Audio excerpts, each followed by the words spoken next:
Hi everyone, welcome back to my channel. In today's video we are gonna test this Parkside chainsaw, which is using a battery.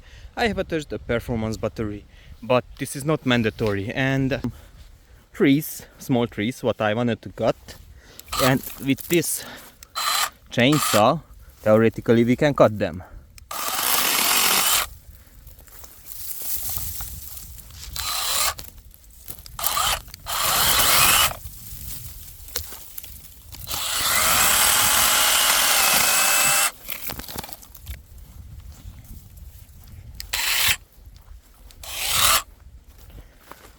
Also, let's try with the bigger one, with the bigger thickness. It does a pretty good job,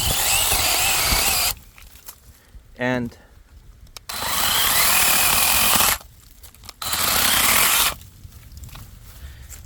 I believe for small tasks, to cut small trees or some small gross trees, that is totally perfect to use it. This video was not sponsored, so if you think or consider to buy this tool, it is based on your own choice. And hit the like and the subscribe to help me to grow my channel. Thank you very much.